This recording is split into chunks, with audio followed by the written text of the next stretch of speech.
இனி ராவணனே என்ற அணியில் அன்பு தங்கை திருமதி சுமதி அவர்கள் உரையாற்ற வருகிறார்கள். அன்பு பாராட்டி உங்கள் சார்பிலே அழைக்கிறேன்.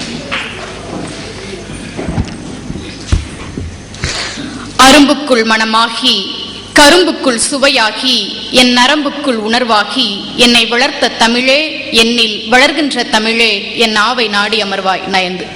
வழியாக கம்பன் சொல்கிறான், உயிர் கொடுத்து பழி கொண்ட பித்தா என்று. ஆங்கிலத்தில் டிராஜிக் ஹீரோ என்று சொல்வார்கள் நடுவர் அவர்களே. அவல தலைவர்கள் என்று பெயர். 90% நல்லவனாகவும் 10% கெட்டவனாகவும் இருப்பவனுக்கு பெயர் அவல தலைவன், டிராஜிக் ஹீரோ. ஜூலியஸ் சீசர் அப்படி ஒரு அவல தலைவன். இந்த வாலியும் தசரதனும் இந்த அவல தலைவர்களாக வரவில்லை, ராவணன் தான் அங்கு நிற்கிறார். மரியாதைக்குரிய ஐயா அருவழி அவர்கள் கேட்டார்கள், வாலி செய்த தவறு என்ன? தம்பியினுடைய மனைவியை கவர்ந்ததுதானே. வாலி எதுக்காக வந்தான்? ராமனுக்கு உதவி பண்றதுக்காக வந்தான். அந்த வேலையை பார்க்கலையே. எந்த வேலையை யார் யார் செய்யணுமோ அந்த வேலையை அவங்கவுங்க தான் செய்யணும். குக்கர் விசில் அடிச்சா பஸ் போகாது, கண்டக்டர் விசில் அடிச்சா சோறு வேகாது. இன்னொரு வேணா சொல்றேன், வாலி வந்த வேலையை பார்க்கல. எந்த வேலையை யார் யார் எந்தெந்த வேலையை பார்க்கணுமோ அந்தந்த வேலையை அவங்கவுங்க தான் பார்க்கணும். குக்கர் விசில் அடிச்சா பஸ் போகாது, கண்டக்டர் விசில் அடிச்சா சோறு வேகாது. நடுவர் அவர்களே, காப்பிய தலைவனாகிய ராமன் எந்த அளவிற்கு முக்கியத்துவம் வாய்ந்தவனாக இருக்கிறானோ அதே அளவிற்கு முக்கியத்துவம் வாய்ந்தவனாக ராவணன் இருக்கிறான். தவம் செய்தவன், தெய்வ பக்தி நிறைந்தவன், பேராற்றல் மிக்கவன், அறிவும் புலமையும் நிரம்பியவன். அவரிடம் உள்ள நற்குணங்களை எல்லாம் பட்டியலிட்டு கடைசியிலே அவனுக்கு எப்படி வீழ்ச்சி வந்தது என்று பார்க்கலாம். சூர்பனகை சொல்கிறாள் அவனுடைய வல்லன்மையை, கொள்ளை போகின்ற தெய்வ மகளுக்கே கொடுத்தியோ என்று. மிகுந்த தெய்வ பக்தி உடையவன் அவன். ஒரு ஆன்மீக சொற்பொழிவு இதே மாதிரி ஒரு நிகழ்ச்சியில இறைவன் எப்படி இருப்பான் விளக்கம் கொடுத்தார். புலித்தோல் போட்டிருப்பான், கழுத்துல பாம்பு இருக்கும், இந்த மாதிரிலாம் சொல்லிட்டு இருந்தார். மேல இருந்து கடவுள் பார்த்தார், அடடா எவ்வளவு உருக்கமா நம்மளை பத்தி சொல்றாரு. கேட்கிற மக்களும் எவ்வளவு ஆர்வமா கேட்டுக்கிட்டு இருக்காங்க. நேர்ல போய் காட்சி கொடுத்தா இந்த மக்கள் எவ்வளவு சந்தோஷப்படுவாங்கன்னு கடவுள் நேராவே வந்தார். கடைசி வரிசையில உட்கார்ந்து இருந்த ஒருத்தர் தோலை தட்டி, நான் தான்ப்பா கடவுள் அப்படின்னாரு. அவர் சும்மா அறியா வேலையை பாரு அப்படின்னாரு. கடவுளுக்கு ஒண்ணுமே புரியல. கொஞ்சம் முன்னாடி வந்து, இங்க பாருங்க அந்த சொற்பொழிவாளர் சொல்ற அடையாளம்லாம் என்கிட்ட இருக்கு, நான் தான் கடவுள். அவர் இப்படி பார்த்து சிரிச்சார்.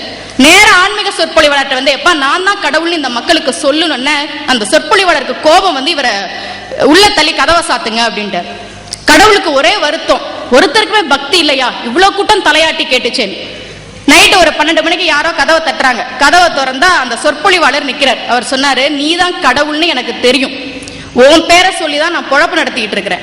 இவர் தான் கடவுள், கும்பிடுங்கன்னு சொன்னா இந்த மக்கள் என்ன பைத்தியம் நினைச்சிருவாங்க, நீ தயவு செஞ்சு கிளம்பி போ அப்படின்னு சொன்னாங்க. ஆனா அப்படிப்பட்ட பக்தி அல்ல ராவனுடைய பக்தி. ஈசனை, இமயா முக்கன் இறைவனை, இருமைக்கேற்ற பூசனை எந்நேரமும் முறை செய்து வழிபடக்கூடியவன். அவனுடைய பேராற்றலை பற்றி பேசுகிற பொழுது கம்பன் சொல்லுவான், மும்மூர்த்திகள் கூட அவனை வருத்தமடைய செய்ய முடியாது என்று. புலியின் அதல் உடையானும் பொன்னாடை புனைந்தானும் பூவினானும் கூட வருத்தம் செய்ய முடியாத அளவிற்கு ஆற்றல் உடையவன் ராவணன். அடுத்து இலங்கை மக்களுடைய இன்பமான வாழ்க்கையை பாருங்க, எப்படியெல்லாம் அந்த மக்கள் இருந்தாங்கன்னு. எல்லாருமே வந்து மகிழ்வாதான் இருந்தாங்க. துன்பத்தில் இருக்கக்கூடிய மக்கள் ஒருத்தர் கூட இல்ல. கழிக்கிறார் அல்லால் கவல்கின்றார் ஒருவரை காணேன் என்று சொல்கிறார். பொதுவா யார் தூங்க மாட்டாங்கன்னா, மதம் பிடிச்ச யானை, மனநிலை பாதிக்கப்பட்டவர்கள், யோகிகள், இவங்கெல்லாம் தூங்க மாட்டாங்க. அவங்க கூட இலங்கையில நிம்மதியா தூங்குறாங்களா? களிறு உறங்கின, பித்தரும் உறங்கினர், யோகியர் உறங்கினர். அப்ப ராவணன் இருக்கும்போது. இப்ப அதெல்லாம் முடியாது இலங்கையில நிம்மதியா தூங்குறதுலாம். கன்னியாகுமரியில சென்று நின்று பார்க்கிறேன், முக்கடலும் சங்கமுக்கிற அந்த இடத்திலே அலை அடித்துக் கொண்டே இருந்தது. ஏன் தெரியுமா? பக்கத்து ஈழம் பற்றி எரிந்தும் பாரத மாதா படுத்து உறங்கிக் கொண்டிருக்கிறாளே, அவளை அடித்தாவது எழுப்பிவிட மாட்டோமா என்ற ஆதங்கத்தில் தான் அந்த அலை அடித்துக் கொண்டே இருந்தது. இவ்வளவு சிறப்புகளை உடைய ராவணனுக்கு காமம் மூலமாக ஒரு வீழ்ச்சி வந்தது. மனைவிக்கு கொடுத்த வாக்கை காப்பாற்றினான் தசரதன் என்ற அவனுடைய பெருமையை நீங்கள் பேசினீர்களே. மாது அண்ணாவிடத்திலே நான் ஒரு கேள்வியை கேட்கிறேன். வாக்கு கொடுத்த வாக்கை காப்பாற்றியவன் தசரதன் என்று சொன்னீர்களே, மனைவியிடத்தில் கொடுத்த வாக்கை காப்பாற்றினான் சரி, அரசவையில் ராமனை மன்னனாக ஆக்குவேன் என்ற ஒரு வாக்கு கொடுத்தானே, அதை ஏன் தசரதன் நிறைவேற்றவில்லை? யோசிச்சு பாருங்க. நடுவர் அவர்களே அழகாக சொன்னார் எங்கள் அணி தலைவர். ராவணன் இறந்து கிடக்கிற பொழுது மும்மடங்கு பொழிந்தன என்று கம்பன் எழுதுகிறார். பாரதி வந்து பேசுகிற பொழுது சொன்னார், மனைவிக்குத்தான் தெரியும் கணவனுடைய அருமை, மனைவி சொன்னாதான் தெரியும். யோசிச்சு பாருங்களேன், எத்தனையோ பேர் ராவணனை வந்து கண்டிச்சாங்க. கும்பன், வீடனன், இந்திரஜித்தன், தானியமாலி எல்லாருமே கண்டித்தாங்க. ஆனால் ராவணனை கண்டிக்காத ஒருத்தி ஒன்று உண்டு என்று சொன்னால் அவள் மண்டோதரி. ராவணன் இறந்த பிறகு அவனுக்கு ஒரு வீழ்ச்சி வந்துருச்சு. ஆனா அப்படியே விடுறதுக்கு கம்பனுக்கு மனசு வரல. அதனால்தான் வீடரன் வாயிலாகவும் மண்டோதரி வாயிலாகவும் ராவணன் மீது ஒரு பரிவுணர்ச்சியை ஏற்படுத்துகிறான் கம்பன். எப்படிப்பட்டவள் மண்டோதரி? நினைந்ததும் மறந்ததும் இல்லாத நெஞ்சினாள்.